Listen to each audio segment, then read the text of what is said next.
County Commission and Bill Bronson from the City Commission to come forth and let us know what issues we should be paying attention to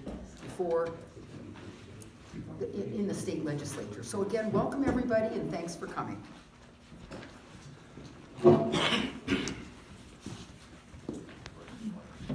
Yes.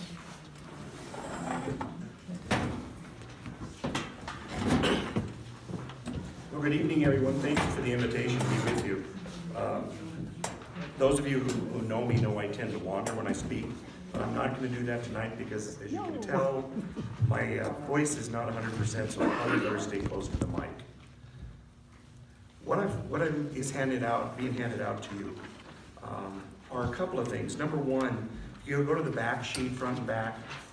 I know that Jane has been updating you on the list we originally provided this organization of bills of interest, things we were opposing and things that we were supporting in the legislature. So this is kind of a status card, this back page.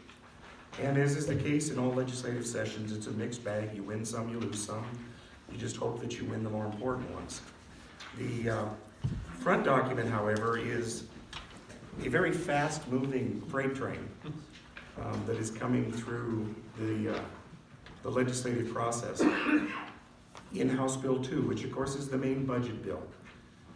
We spend a lot of time down there and there are hearings in advance on policy matters, but to some extent the budget is kind of a black box. There's a group of individuals, a joint committee of the House and the Senate that work on that for an extended period of time. And although there is certainly public testimony during it, most folks don't have a broad enough picture of what's actually going on to know what is happening. And obviously, you can pass all the policies you want, but if you don't fund them, that's what really drives what state government does or doesn't do. I'm not going to read this to you because, number one, I would bore you, and number two, my voice wouldn't handle it. But fundamentally, this is a discussion of what was called the Big Bill, Senate Bill 184. Years ago, and this even predates me, which I've been a commissioner long enough, but I don't often get to say something predates my term in office, but this one is before I was elected. There was a series of changes made in taxation, and the concept was great. The concept was, let's simplify things. Instead of the county collecting these three taxes and sending a proportion to the state, and the state collecting these over here and sending a portion to the counties, it would be more organized and there would be less of these fund transfers back and forth.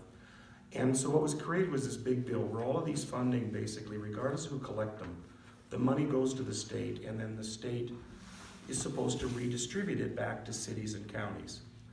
Cities are in the exact same position that the county is on this. And this thing was named, unfortunately, the entitlement share. Now, the concept, I said, was valid because it was all original ad valorem taxes that the counties and the cities had been collecting, that we just kind of changed how the process worked. The goal was we were going to simplify it. It was also the intention of the legislature back when this was passed that recognizing that property tax revenues don't grow as fast as income tax, metals extraction tax, oil and gas, all of that other range of revenues that the state gets, that this would be a way that the state could help fund local government and take some of the pressure off the property taxpayers. Well, as is all tools, sometimes they're used for what they're supposed to be and other times they're used in other fashion. Cut to today, after the entitlement's been adjusted downward any number of times, hidden within House Bill 2, there is a mechanism now for cities and counties to basically be, our funding to be rated by the legislature to help pay for the Office of Public Defenders. Now, our argument is not whether public defenders are needed or not. I mean, there should be an argument there. They are required. The problem that we have is that many years ago, all the control over that system was taken from the counties, moved to the state to manage. The state has failed to manage it. Costs are driving very rapidly. So instead of fixing the structural problem with the management of the system, or deciding there isn't a structural problem and the state funding it out of their own revenues, their magic solution is to backbill counties and cities for cost increases over which we've had no control. We had thought we were going to Helena this week to weigh in on the Senate side of this, but amazingly, Senate Finance finished House Bill 2 entirely today. So there is no opportunity That's fair. until it hits the Senate floor to try to stop this freight train. So what I attempted to do in this document is to give you the basic background of how the entitlement share came to be, what it was about, and what's going on right now. Cascade County issued a press release today to the media, I don't know if it's been picked up yet, regarding this. Counties all over the state did exactly the same thing, to try to raise the attention of the individual property tax payers and voters. Because literally, this is taking money from the pool of funds that local government has, which is limited to property taxes. We are limited to raising property taxes to 1/2 the average rate of inflation the prior 3 years. And money is coming from that little pool to help the state's pool. When the state gets all of these myriad of different tax sources, and their revenue pool is growing at 5% or better a year. Ours is not. So not only is this really, in my opinion, not an appropriate way of doing business, pass your problems off to somebody else, but it's putting more of a burden on the local property taxpayers when this is truly a burden that belongs at the state. Also mentioned in this are 2 places where they're doing the same thing to Cascade County in regard to the cost of incarceration of prisoners. We house both pre-adjudicated prisoners, which are called DOC holds, and we also have the regional prison facility here. Both of those are by contract, and both of those have a process by which you determine true costs, and the state is by contract supposed to pay us true cost. Legislature has capped in House Bill 2 the maximum amount that the Department of Corrections can pay us. And it looks to us like that cap is going to be less than what our actual costs of housing the prisoners are. So once again, the state is transferring costs that are theirs onto the local taxpayers' back. So that's kind of my gist. Bill, did I leave you anything to talk about? Actually you did, and I'm glad Joe started out this presentation and also prepared these remarks, because that was something that I had intended to speak to tonight as well. So all I can do by starting out is saying ditto as to what Joe has said as it applies to the cities. Let me just add a little perspective to it though and tell you about another issue related to it that we see coming up.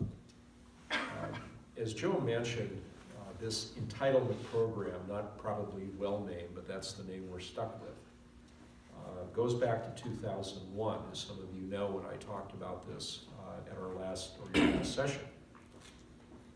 And I think everyone walked out of that session with the understanding that this would be a program in perpetuity that truly would be of continuing assistance to local governments, both the cities and the counties.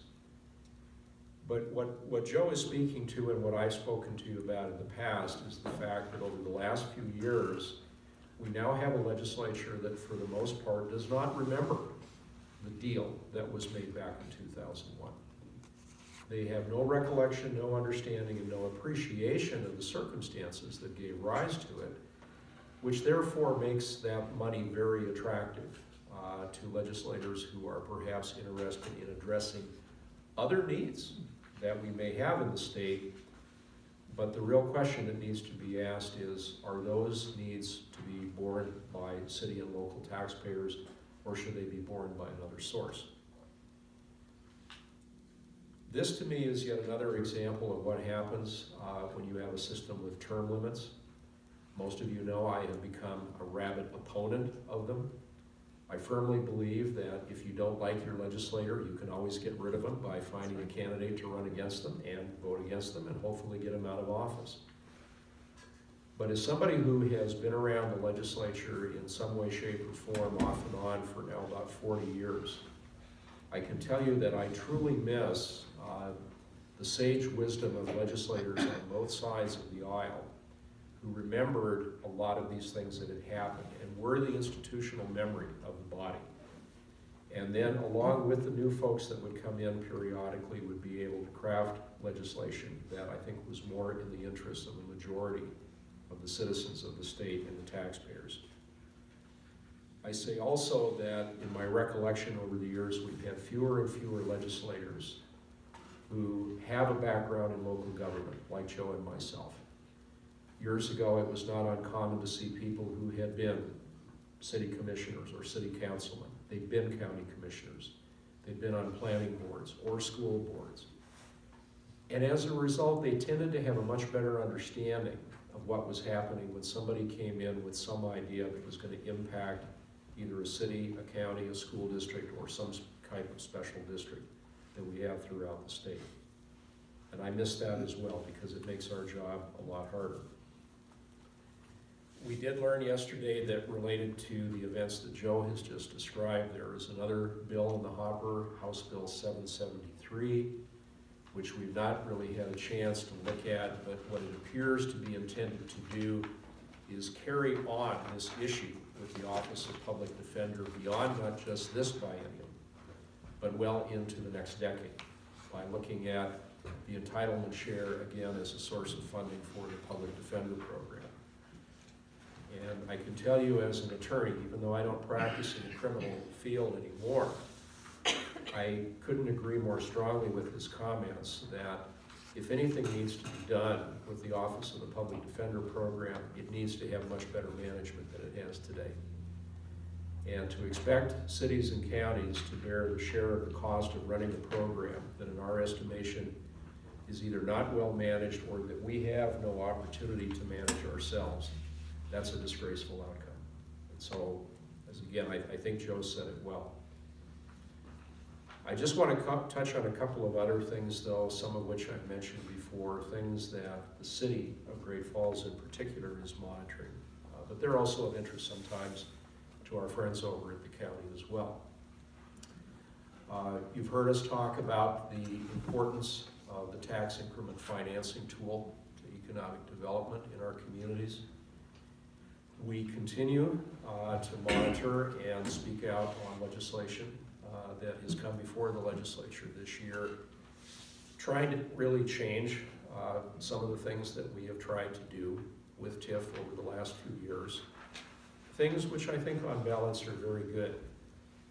And one thing I wanted to emphasize, and I should have done this when you asked me to speak to you the last time, everyone here should be aware that between the last legislature and today, during the interim, there was an interim committee of the legislature, the Revenue and Transportation Committee, and it was chaired by Representative, now Senator Jacobson from here in Great Falls. That committee spent several months reviewing the entire system of tax increment financing as it exists in the state of Montana. They looked at the legislation, they looked at how it was implemented in cities and counties. The Department of Revenue took a very close look at the programs that were being operated under the auspices of TIF, and the Legislative Audit Division, which does audits, also reviewed it as well. And surprise, surprise, the finding that came out of it is that there was no evidence that any city or county was mismanaging TIF. There was no evidence that there were any programs or expenditures out there that were inappropriate or outside the scope of what the legislature allows us to do. There was no negative legislation that came out of the RADIC committee. I mean, if any legislation had been deemed necessary to correct a real deficiency in the system, that committee was the forum to present it, consider it, and then present it to the full legislature when they started meeting in January. They passed nothing out of that committee. And yet, we've been subjected to a couple of bills that the sponsors unfortunately went back and said, well, and I'm quoting one of them, he said, well, there's mischief in the system and we need to correct it. And what made that statement very troubling to me is that that person was on the RADIC committee. for the last year and a half. And so I'm wondering, what did they miss? We think we've wrestled that bear to the ground now. We think that either through amendments or through the support of enough legislators who realize that it's not a good idea to kill a good thing, we might be able to put a lid on this for at least another 2 years. But again, your city and your county representatives and our statewide organizations, the League of Cities and Towns and MACO, do a very good job of monitoring that, and we work with them, and hopefully by the end of the session we'll have some good things to report in that regard. The other item I wanted to comment about, and I talked about a little bit last week, and Commissioner Robinson's here tonight and he's familiar with this. We have been concerned as a city commission about a pair of companion bills, House Bill 325 and House Bill 357. This is the legislation that deals with changes in our state laws regarding how local governments may or may not deal with the carrying of firearms. We have understood as city officials over the years, in accordance with state law, that if we saw the need in our community, we had the right to regulate certain uses of both concealed and unconcealed weapons. Keep in mind, many of us as elected officials, myself included, are gun owners. We are strong believers in the Second Amendment. We would always exercise any power given in that regard to regulate firearms very carefully, always with the idea, is it going to benefit public safety? That's the major concern. The legislation that's currently there, though, would be more restrictive than what we have now. We've had concerns in this community about being able to regulate firearm availability or capacity in public parks and in public assemblies. The legislation, House Bill 325, would take that opportunity away from us. If House Bill 325 does not pass, or if it goes to the governor and it's vetoed, House Bill 357 essentially puts those issues to the voters next year in the form of a legislative referendum, which if passed, again, would deprive us of those rights. And again, the key here is the option. Recently, you may have seen, all of the members of the commission signed on to an op-ed piece in which we simply indicated we want the opportunity in our community to be able to continue with the status quo that we've had for many years, which is to legislate in those limited areas if we felt that it was in the interest of public safety. I can assure you that in the conversations we've had with the Chief of Police, Dave Bowen, about this, our police department also has grave concerns about allowing guns in places like public parks and public assemblies. And for that reason, we're backing up and we're standing with our law enforcement in that regard. But we have to have the ability to legislate in that area. If it's taken away from us, then it would be up to the state to decide whether or not we could ever do that. And there doesn't seem to be a taste at the state level for allowing us to do that. Related to that, and again, we've heard some comments in the past from people who have suggested that the way these laws are written now that give us the option to do this are somehow unconstitutional. Well, I've read very carefully the U.S. Supreme Court's decision in the District of Columbia case that talks about our Second Amendment rights. And Justice Scalia, now deceased, but who was the author of the opinion, and if you knew him, he was certainly no liberal.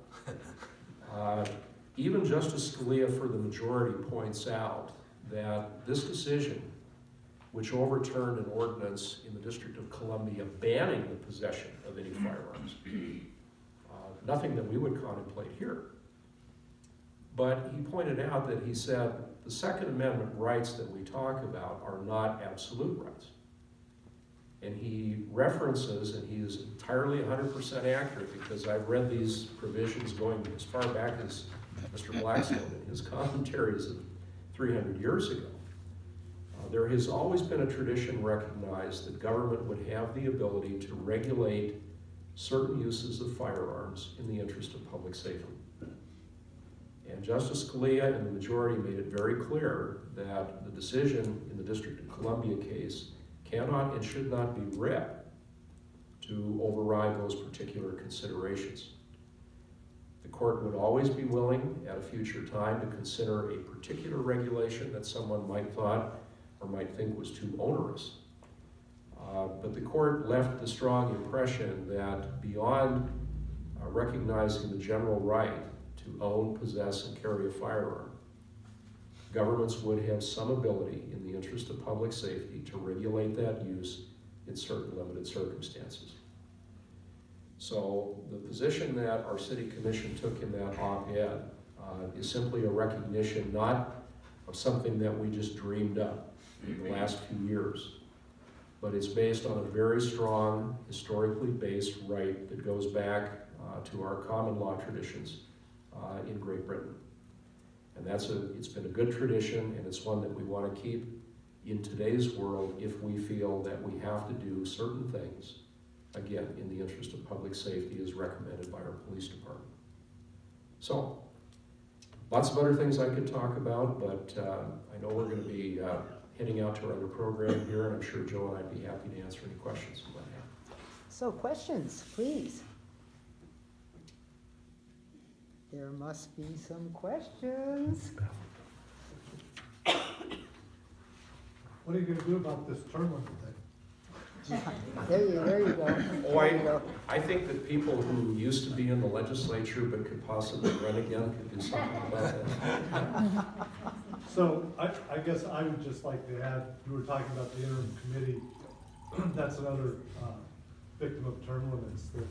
The work of interim committees now is largely ignored by the legislature generally. And the bills that come out of committees, which used to carry kind of a stamp of reasonableness, no longer have that path. And it's mostly because the people in the legislature haven't been around that committee structure to see it work in any other way. I think there's also, and when term limits was first done, and I have to admit it was my side of the aisle that was trying to do it, I was the Lone Ranger who got shot a lot arguing against term limits at that platform convention, because I had been around the system enough that I could kind of visualize what was going to happen. And unfortunately, that is exactly what happened, the lack of institutional knowledge. The other thing that I think, and it goes beyond even what Ken was just talking about, not only do the legislators not understand and trust the system, but they all now have the attitude that they need to accomplish a list of things in every term. There's no longer the notion that we ought to sit back and we ought to make sure we do this correctly. There is more instant gratification. That's an issue through a lot of our society, but the legislature has it bad. And so people go down there and they don't care about the unintended consequences, or if they do care, they put it aside to fight these specific issues. I think that adds to the rancor that you see down there. You don't have to be friends with them, you're never going to see them again after 2 years. It's just a very different environment, and it's not a healthy environment for good government. Let's see. Just a question on budget issues. I know budgets are always tight and stuff, but, I do think the priority budget issue this year in legislature is Medicaid expansion, supporting it. And I'd like to know, did both the city and the county go on record supporting Mayor Cafero's bill? At the time we took the position, there were not specific bills, but the city and the county both went on record supporting maintaining the existing Medicaid. But we didn't quote specific bills. Which would mean then you would support Mary Cafero's bill over Ed Buttrey's. Ed Buttrey's. To be honest, I have not laid the two side by side. I am not clear exactly what the differences are. I think it's real important that you take some positions soon. It's in the legislature, and it'll impact Great Falls tremendously if Buttrey's bill goes through. And so we do need to stop his bill and support Mary Cafero's bill. So I'd appreciate the county commissioners and the city commissioners voicing their support for Mary's bill to continue Medicaid expansion as is. And that's a big budget issue, and it's going to support a lot of your families. people that you're trying to work with here in the state, in the city of Great Falls, and Cascade, to make sure that they're taken care of, their health needs are taken care of and met. So a little more bigger priority than what you just talked about earlier. I'd like to thank you, Bill, for your support, and Owen for your letter in support of the gun legislation, the city council letter. I think that was extremely important. I have lots of questions, and you and I have already discussed, but I won't go into that. One of the overarching themes that I see this year and have seen in years past is a shrinking pie analogy. The pie keeps shrinking, and the people who are looking for pieces keep fighting over the size of the pie. Being in education for 43 years, I have fought for the size of the pie, for my piece in the pie, and watched it being cut away. Today, listening to the HB2 hearings, and I've listened to a couple of them, I hear the Department of Revenue and other departments within the state government talking about the fact that last session cut the number of employees that they have in their government departments and have definitely depreciated the amount of service that they're able to give Montana citizens. And now I'm hearing you say, which I agree with, that the city and the counties are also in this fight for the shrinking piece of pie. I'm wondering what your solution is. Well, you raise an interesting point, because the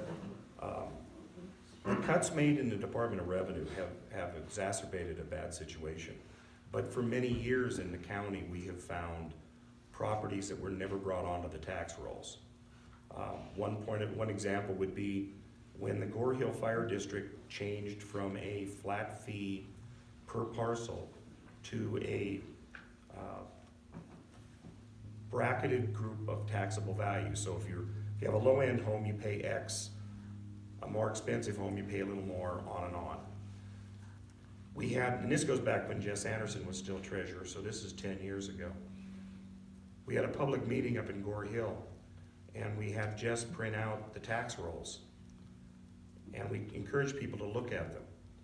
In a meeting that was probably only 60 people at, I had 6 or 7 people come up to me afterwards and say, my house isn't even on that list. Because DOR had never gone out and brought their houses onto the tax rolls. For many years, they weren't paying taxes. Cutting back with the people that are out there doing the appraisals, which then generates the additional tax, is like running a business and not having anybody watching accounts receivable. It's just foolhardy. Those are examples, in my opinion, of cuts that were made that were extraordinarily short-sighted because they manifest themselves long-term in a worse situation. So the first thing we need to do is move DOR back out of Helena into the field, so there are people out here who are tasked with going out, doing the appraisals, and making sure things get on the tax rolls. That's step one. Step two is we need to continue to try to encourage business expansion, because businesses pay a disproportionate amount of property taxes. Businesses pay at a higher rate than residential. And especially since we have made a conscious effort in the legislature to reduce the housing property taxes as much as possible, we need the offset. The pie has to grow through business development. That's the only source for increasing property tax revenues. And that's the lifeblood of the schools, the county, and the city. What I would add to Joe, number one, I agree with his observations about the Department of Revenue. Many of us as elected city officials, in fact, had an extensive conversation with the current director of DOR at our annual league meeting last October, where we talked about this very issue. And while I think the county feels the impact more of the examples Joe is talking about, where somebody says, I'm not even on the rolls, the fact that DOR doesn't have the resources in the field ultimately hurts everybody. And so I agree with him on that. Secondly, I agree with Joe also that business or commercial expansion is critical to cities and counties in terms of our ability to have a larger pie. The only point I would add, and I don't think Joe would disagree with it, is what he was really saying is that when you look at how we assess properties in the state of Montana, residential, commercial, industrial, and so forth, and when you look at what's paid, in either the instance of the city or the county, if we see a lot of business, commercial, or industrial development, we will get more property tax revenue from that than we will from a large residential development. It's just because of the way we tax those different kind of properties. And that's not to say that we shouldn't have homes being built if there is a need in the community and there's a developer that in response to that need is prepared to go ahead and make that commitment. We're not saying don't build houses, or don't build residential housing. It's just that you need to realize more houses does not necessarily result in larger tax revenues, coming for us. Now, I have other ideas too, but in the interest of time, I'll just. I think we're about to be hooked. Yeah. The hook is coming. Thank you very much, both of you. That was excellent. And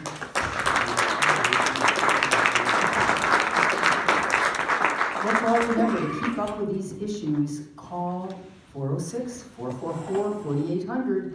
Let your legislators know what you're thinking, what we need to do to preserve and protect our city and county. So thanks a lot, Joe and Bill. We really appreciate it.